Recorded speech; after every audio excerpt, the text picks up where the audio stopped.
दोस्तों junior added high school शिक्षक भर्ती के लिए आवेदन भरे जा रहे हैं, लेकिन बहुत सारे ऐसे अभ्यर्थी हैं जिनका मोबाइल नंबर बदल गया है, बंद हो गया है या ईमेल आईडी का पासवर्ड गुम हो गया है तो अब खुल नहीं पा रहा है। तो इसको लेकर के परेशान हैं। इसके लिए हमने कल एक वीडियो के माध्यम से बताया था, एक ईमेल कर दीजिए, वहाँ से आपका सलूशन मिल जाएगा।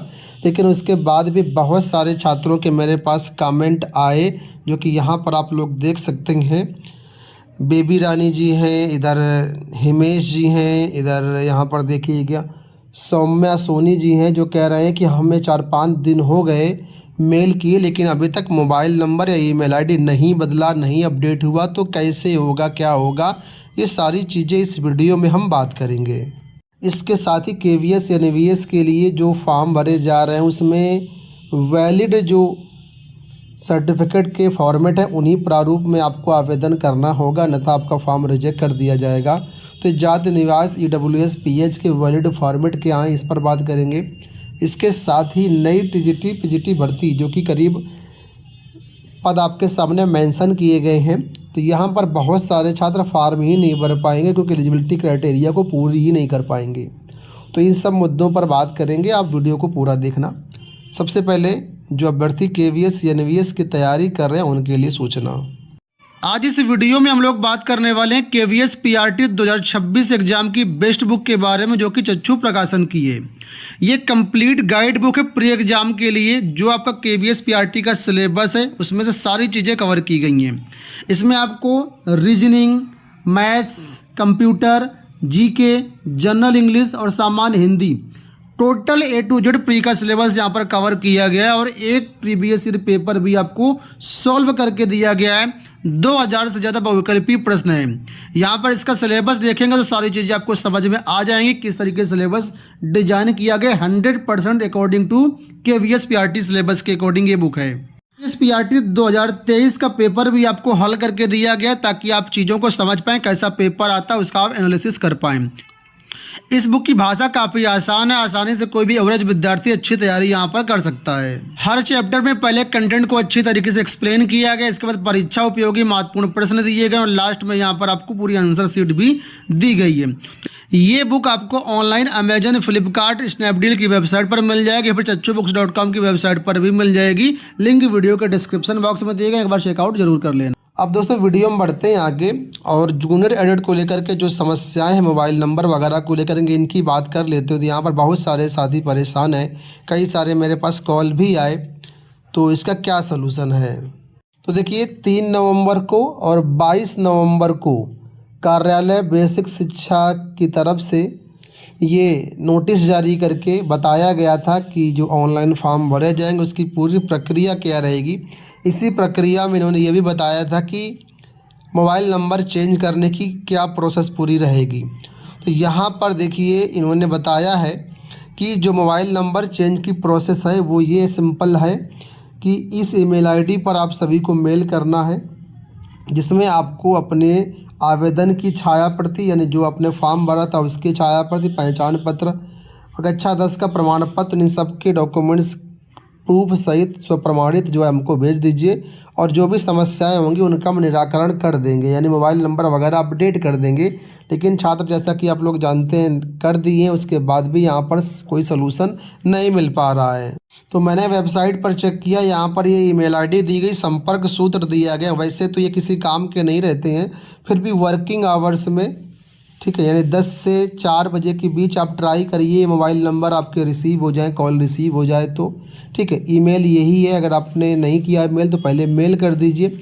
इसके बाद भी अगर कोई सलूशन नहीं मिलता है तो फिर आप सभी को एक काम करना पड़ेगा।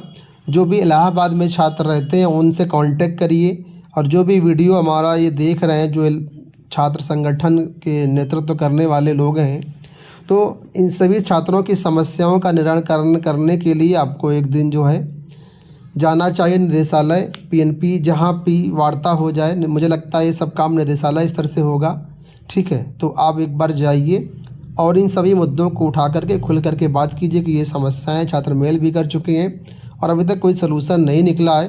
तो हो सके तो उसी दिन या जैसे भी संभव हो छात्रों के मुद्दे को आप समाधान करवाइए।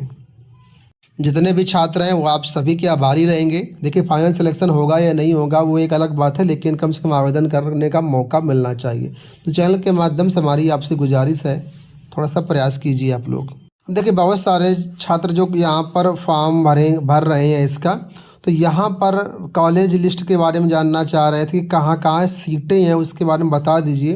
तो आपके सामने यहाँ पर देखिए लिस्ट मैं दे रहा हूँ, इसमें देखेंगे तो लिखा हुआ है कि प्रदेश के शासकीय सहायता प्राप्त जूनियर हाई स्कूलों में प्रधानाध्यापक के रिक्त पदों पर सूची। तो यहाँ पर प्रधानाध्यापक और सहायक अध्यापक दोनों की सूची बताई गई है। बाकायदा यहाँ पर कॉलेज दिए गए हैं, कौन कौन सा कॉलेज है और कितनी यहाँ पर रिक्त पद है। तो प्रधानाचार्य का तो एक ही पद विद्यालय में होता है, तो एक एक लिस्ट दी गई है।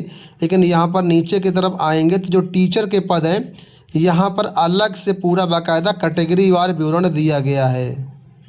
यहाँ पर देखिए तो ये यहाँ पर आपको सूची मिल रही है सहायक अध्यापकों की, जिसमें देखिए कॉलेज का नाम दिख रहा होगा आपको, कितने पद रिक्त हैं, किस कैटेगरी के पद रिक्त हैं, किस विषय के पद रिक्त हैं, पूरा प्रॉपर यहाँ पर दिया गया है।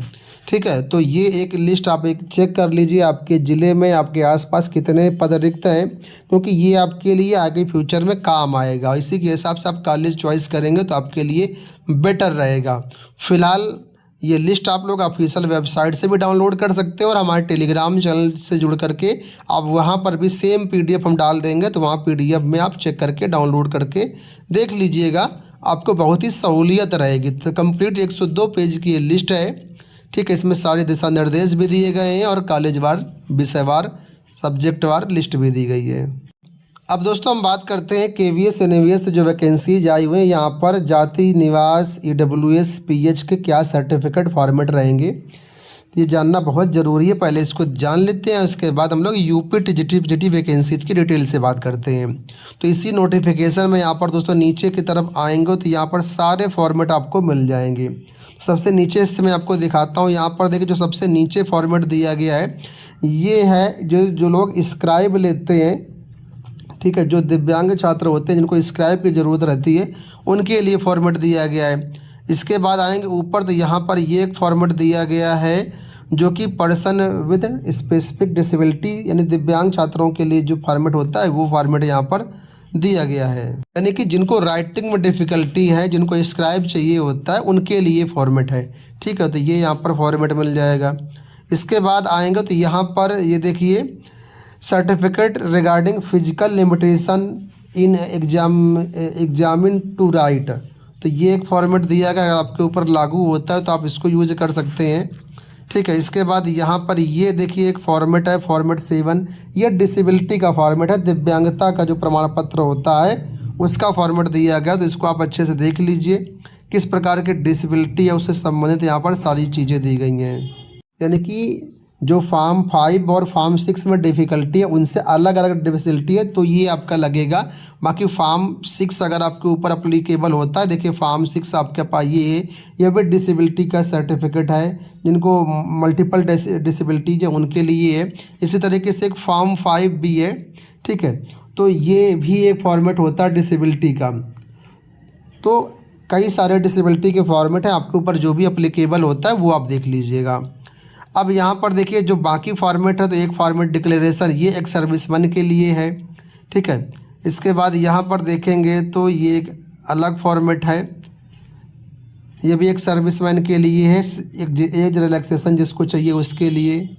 अब जो ईडब्ल्यूएस सर्टिफिकेट होता है उनके लिए ये फॉर्मेट दिया गया प्रोफार्म R3, इसमें आप लोग देख लीजिए, यहाँ पर देखिए लिखा है इकोनॉमिकली वीकर सेक्शन, तो ये इसी फॉर्मेट में आपका ईडब्ल्यूएस प्रमाण पत्र होना चाहिए। ठीक है, इसके बाद अगर आप देखेंगे तो बाकी जो प्रोफार्मा 2 है ये SC और ST कैंडिडेट्स के लिए है। नॉर्मली क्या होता है स्टेट का सर्टिफिकेट अलग होता है, लेकिन आप इस भर्ती में आवेदन कर रहे हैं तो आपका स्टेट का फॉर्मेट नहीं चलेगा, आपके पास ये फॉर्मेट होना चाहिए जो कि सेंट्रल लेवल का होता है। इसी फॉर्मेट में आपका जाति प्रमाण पत्र होगा तभी मान्य होगा, तो SC ST के लिए ये फॉर्मेट लगेगा। इसके बाद यहाँ पर देखेंगे तो ये एक फॉर्मेट है जो OBC छात्रों के लिए होता है, मतलब ये किसके लिए है तो ये एक डिक्लेरेशन है कम्युनिटी सर्टिफिकेट के अलावा। जाति प्रमाण पत्र तो देंगे लेकिन उसके साथ ही अलग से आपको डिक्लेरेशन देना होता है, उसका है। अगर आप ओबीसी सर्टिफिकेट की बात करेंगे तो ये यहाँ पर दिया गया, जो कि ओबीसी सर्टिफिकेट का मतलब फॉर्मेट दिया गया, इसी फॉर्मेट में आपका ओबीसी सर्टिफिकेट होना चाहिए। ठीक है, तो सारे फॉर्मेट मैंने आपको दिखा दिए हैं।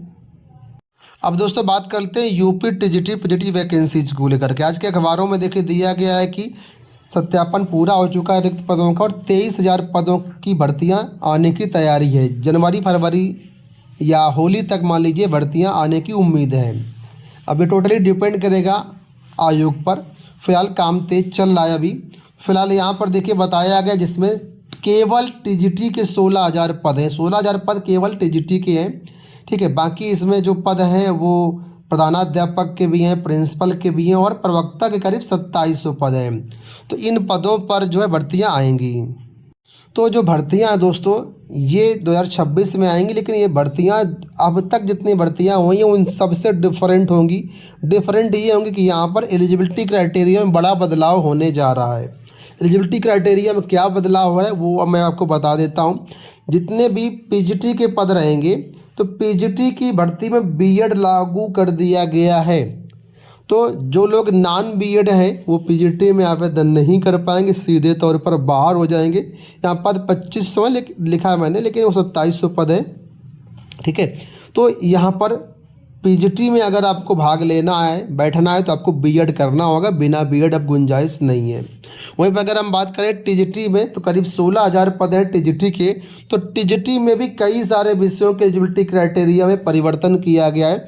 जैसे कि कला में अभी तक बीएड की कोई ज़रूरत नहीं होती थी, लेकिन अब कला में बीएड लगेगा। प्रावधिक कला वाले बाहर कर दिए गए, प्रावधिक कला मान्य नहीं होगा, बॉम्बे आर्ट मान्य नहीं होगा और जितने भी बहुत तरह तरह की डिग्रियाँ थी वो सब मान्य नहीं है। ठीक है, हिंदी में भी आई थिंक परिवर्तन किया गया है, हिंदी आप देख लीजिएगा। इसके साथ ही संगीत वगैरह हो गए। ठीक है, और भी कई विषय हैं। मैंने इस पर डिटेल्ड वीडियो बनाया हुआ है, टीजीटी का भी बनाया हुआ है, पीजीटी का बनाया है कि क्या क्या परिवर्तन किए गए हैं। इसके साथ ही जो परिवर्तन होगा दोस्तों वो एग्ज़ाम पैटर्न पर भी होने की उम्मीद है। अभी तक टीजीटी में आप लोग जानते हैं सिंगल एग्ज़ाम होता है, लेकिन आने वाली वैकेंसीज में यहाँ पर प्री मेंस लगने की पूरी उम्मीद जताई जा रही है। तो इन सबको माइंड मेकअप करते हुए आप अपनी तैयारी करिएगा। तो उम्मीद करूँगा वीडियो पसंद आया होगा। इस वीडियो में इतना ही, धन्यवाद।